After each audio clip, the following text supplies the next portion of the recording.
నుంచి కూడా అంటే ఆయన ప్రతిపక్ష నాయకుడిగా ఎన్నికైన తర్వాత సీఎంగా చంద్రబాబు నాయుడు గారు అసెంబ్లీలో కూర్చున్న తర్వాత దగ్గర నుంచి కూడా ఏదో ఒక టైంలో సీఎం గారిని టార్గెట్ చేయటం, ఆయన ఎమ్మెల్యేలు కానీ సీఎం గారిని టార్గెట్ చేయటం, ఆ టార్గెట్ చేయటం కూడా ఏ రకంగా టార్గెట్ చేస్తున్నారంటే ఒక విద్రోహకర చర్యను ప్రేరేపించే విధంగా వాళ్ళు టార్గెట్ చేయటం అనేది చాలా మనం చూస్తున్నాం. ప్రత్యేకంగా చెప్పాలంటే ఒకనొక టైంలో చంద్రబాబు నాయుడు గారిని జగన్మోహన్ రెడ్డి గారు బాబును బంగాళాఖాతంలో కలుపుదామని ఒకసారి, అదే బాక్సైట్ వ్యతిరేక సభలో గిడ్డీశ్వరి గారు మాట్లాడుతూ సంప్రదాయ ఆయుధాలతో చంద్రబాబు తల నరుగుతానని ఒకసారి చెప్పడం కానీ, చెప్పులు ఇష్టం లేదట చీపుర్లు చూపించని చెప్పడం కానీ, గ్రామాల్లో తిరిగితే ప్రజలు రాళ్లతో కొడతారని చెప్పడం కానీ, అవసరమైతే బాబు కాలర్ పట్టుకుంటా అని చెప్పడం కానీ, చంద్రబాబుకు అంతిమ గడియలని జోస్యం చెప్పడం కానీ, అవసరమైతే బాబుకు పోగాలం బుద్ధి జ్ఞానం లేవు, రకరకాల మాటలతో ఇవన్నీ చూస్తుంటే ఆయనకి ఏమైనా పిచ్చి పట్టిందా లేదా అనుకుంటే ఒక సైకిక్ పేషెంటా? ఈయన బిఫోర్ డే నుంచి కూడా అంటే ప్రతిపక్ష నాయకుడిగా ముందు నుంచి కూడా రాజకీయాలకు ఉన్నప్పటి నుంచి కూడా ఆయన తాలూకా నైజం కానీ ఆయన కుటుంబ నేపథ్యం కూడా చూసుకుంటే ఒక ఫ్యాక్షనిజానికి వాళ్ళు ఒక పరాకాష్ట. ఫ్యాక్షనిజం గురించి మాట్లాడుకోవాలంటే జగన్మోహన్ రెడ్డి గారు వాళ్ళ తాతగారి దగ్గర నుంచి మొదలు పెడతారు. ఎవరైనా కథ మొదలు పెడితే అటువంటి తాతకు తగ్గ తనయుడు, తాత యాజ్టీజ్గా దిగిపోయిన తనయుడు మనవడు ఎవరైనా ఉన్నారంటే జగన్మోహన్ రెడ్డి. అటువంటి జగన్మోహన్ రెడ్డి ఫ్యాక్షన్ రాజకీయాలు తన నరాల్లోని కూడా ఉంచుకొని ఈరోజు ఒక ప్రతిపక్ష నేతగా, ఒక రాజకీయ నాయకుడిని, ఒక ప్రజాప్రతినిధిని అన్నది కూడా మర్చిపోయి ఒక సీఎం స్థాయి వ్యక్తిని ఇన్ని రకాలుగా ఈ 3 సంవత్సరాల కాలంలో మాట్లాడుతూ నిన్నగాక మొన్న నంద్యాల సభలో కూడా అతన్ని కాల్చి చంపాలి అన్న పదాన్ని ఉపయోగించారంటే నాకు తెలిసి ఈయన ఒక పిచ్చోడైనా అయి ఉండాలి, లేదా ఒక సైకిక్ పేషెంట్ అయినా అయి ఉండాలి.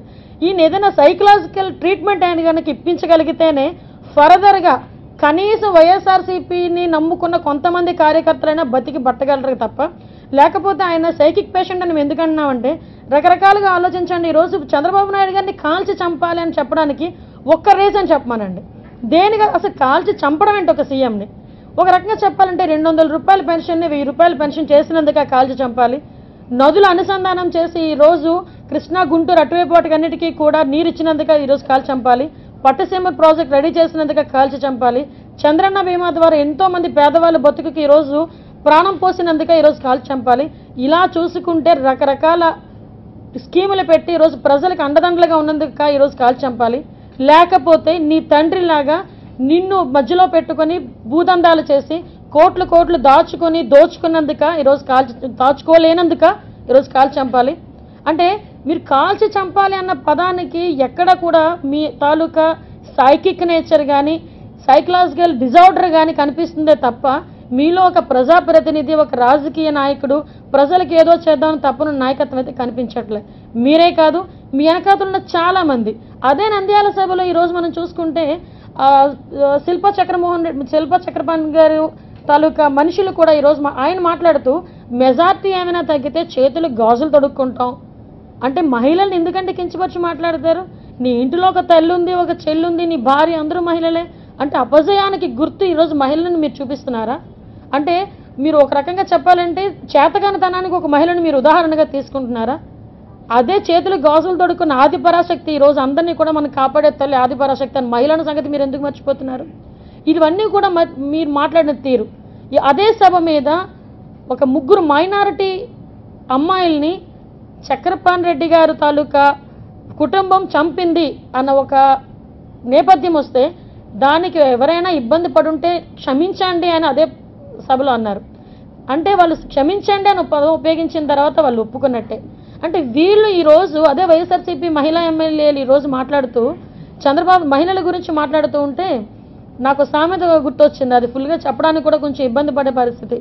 బట్ ఏంటంటే చెప్పేవన్నీ శ్రీరంగ నీతులు తర్వాత మీరు ఫిల్ చేసుకోండి.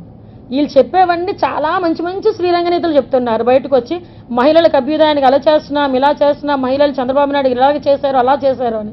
ఈరోజు మహిళల గురించి నీకు అభ్యర్థే మీరందరూ ఉంటుండగానే అటువంటి వ్యాఖ్యలు చేసినప్పుడు ఒక్కళ్ళు చూసి ఎందుకు వారించలేదు? మహిళల గురించి మీకున్న చిత్తశుద్ధదా? అంటే మైక్ పట్టుకుంటేనే మహిళల తాలూకా శక్తి, మహిళల తాలూకా అవన్నీ గుర్తొస్తాయి. కానీ పక్కవాడు మహిళల గురించి కించపరిచినప్పుడు మాట్లాడుతుంటే మీకు నోరులు పెగలట్లేదు, మీ నోటంటే మాట రావట్లే. అంటే మహిళలకి మహిళల మీద మీకున్నపాటి గౌరవం అలాంటిది. రాజశేఖర రెడ్డి గారి గవర్నమెంట్లో డ్వాక్రా మహిళలు ప్రవేశపెట్టిన చంద్రబాబు నాయుడు గారు అయితే డ్వాక్రా మహిళలు పావలా వడ్డీ పేరుతో, మైక్రో ఫైనాన్షియల్ పేరుతో ఈ రోజు వాళ్ళు కోర్టుల చుట్టూ జైలు చుట్టూ తిరుగుతున్నారంటే అది రాజశేఖర రెడ్డి గారు జగన్మోహన్ రెడ్డి గారు తండ్రి గారి తాలూకా నిర్వాహకం కాదా? ఈరోజు ప్రతి ఒక్క విషయంలో ఈరోజు మాట్లాడితే ఏదో ఘోరాలు జరిగిపోయి ఏదో నేరాలు జరిగిపోయాయని చెప్పి ఇన్ని రకాలుగా మాట్లాడుతున్న వాళ్ళు ఈరోజు డ్వాక్రా మహిళలందరూ కూడా చాలా హ్యాపీగా ఉన్నారు. ఒకసారి మీరు దాన్ని బురద జల్లడం మానేసి మామూలు మానవతా దృక్పథంతో చూస్తే నంద్యాల నియోజకవర్గంలో కాకుండా రాష్ట్రం మొత్తం మీద ఈరోజు సుభిక్షంగా ఉంది. అన్ని వ్యవహారాల్లో కూడా చంద్రబాబు నాయుడు గారు క్లిస్టర్ క్లియర్గా అడ్మినిస్ట్రేషన్ అంతా ప్రజలకు చూపించడానికి ఒక సీఎం డాష్ బోర్డ్ లాంటిది కూడా పెట్టి ఒక సామాన్యుడి దగ్గర నుంచి కూడా ఒక వినతి పత్రం వస్తే దానికి స్పందించి ఈరోజు దానికి సంబంధించి ఆన్సర్ ఇచ్చేటట్టుగా కూడా ప్రభుత్వ యంత్రాంగంతో పనిచేస్తుందంటే ప్రజల పట్ల అభివృద్ధి పట్ల మాకున్న చిత్తశుద్ధి అలాంటిదని మరొకసారి చెప్తున్నాను మీకు అందరికీ కూడా. రాజకీయంలో నైతిక విలువల గురించి రాజకీయంగా మాట్లాడని మాటల గురించి వైఎస్ఆర్సీపీ నాయకులు మాట్లాడుతుంటే ఇందాక నేను చెప్పిన సామెత మళ్ళీ రిపీట్ చేయాల్సి వస్తుంది. నైతిక విలువలు లేని రాజకీయ నాయకులు ఇంచుమించు 16 నెలలు జైల్లో ఉన్న నాయకుడు ఇప్పటికీ కూడా అవినీతిపరుడిగా ముద్రేసుకున్న నాయకుడు ఆ కేసులు మాఫీ చేసుకోవడానికి ఢిల్లీ నాయకుల చుట్టూ కాళ్ళు పట్టుకోవడానికి ఢిల్లీ నాయకుల చుట్టూ పచార్లు కొడుతున్న నాయకుడు ఈరోజు చంద్రబాబు నాయుడు గారి గురించి మాట్లాడే పరిస్థితి వచ్చిందంటే నిజంగా హాస్యాస్పదం. నేనైతే ఒకటే సూటిగా చెప్తున్నాను, జగన్మోహన్ రెడ్డి గారికి సైకిక్ డిజార్డర్ ఉంది. దయచేసి దానికి సంబంధించి ట్రీట్మెంట్ తీసుకోవడమే. నాకు తెలిసి దానికి ట్రీట్మెంట్ అయితే జైలు శిక్ష తప్ప వేరే ట్రీట్మెంట్ అయితే అతనికి లేదు. ఎందుకంటే ఎక్కడ పడితే అక్కడ నేను సీఎంని అని పిచ్చోళ్ళు అలా మాట్లాడుతుంటారు. సైకిక్ పేషెంట్లే నేను ఏదో అయిపోతుంది అంటే నిద్రలో కూడా వాళ్ళు ఆ సీఎం గురించి మాట్లాడుతూ ఉంటారు. సో ఈ రకంగా మాట్లాడుతున్న నాయకుడు వెనకాతల మీరు ఎంతకాలం ప్రయాణించగలరో ఒక్కసారి వైఎస్ఆర్సీపీ నాయకత్వం దగ్గర నుంచి సామాన్య కార్యకర్త వరకు కూడా నేను ఇదే ప్రశ్న అడుగుతున్నా. అటువంటి సైకిక్ నేచర్ అనే వ్యక్తితో మీరు ఎంతకాలం వెళ్ళదీయగలరు? ఒకటే చెప్తున్నాను, మిమ్మల్ని అందరికి అతని సైకిక్ నేచర్కి భయపడే 20 మంది ఎమ్మెల్యేలు ఇటువైపు నుంచి ఇటువైపుకి వచ్చారు, మా దగ్గరికి వచ్చారు. ఈరోజు వాళ్ళందరికీ భయపడి ఎమ్మెల్యేలు ఈరోజు మా దగ్గరికి రావటం అనేది చూసి కూడా నిజంగా ఇంకొంచెం ఫ్రస్ట్రేషన్లోకి వెళ్ళి ఆయన మాట్లాడుతున్నాడు. ఈ విషయం నంద్యాలలో మేము గెలుపు ఖాయం, తెలుగుదేశం పార్టీ తరఫున అభ్యర్థి గెలవటం ఖాయం. ఈ గెలుపు చూడడానికే వీళ్ళు ఇన్ని రకాలుగా మాట్లాడుతున్నారు, ఇన్ని రకాలుగా చేస్తున్నారు తప్ప ఆ గెలుపుని జీర్ణించుకోలేక ముందే వాళ్ళకి తెలిసింది గెలుపు మాత్రం తెలుగుదేశం పార్టీదే అని దాన్ని జీర్ణించుకోలేక రకరకాల పైత్యం పట్టిన మాటలు మాట్లాడుతున్నారే తప్ప వైఎస్ఆర్సీపీ ఎమ్మెల్యేలు కానీ నాయకుడు కానీ కార్యకర్తలు కానీ అంతకు మించి ఏదీ లేదని మాత్రం నేను చెప్తున్నాను.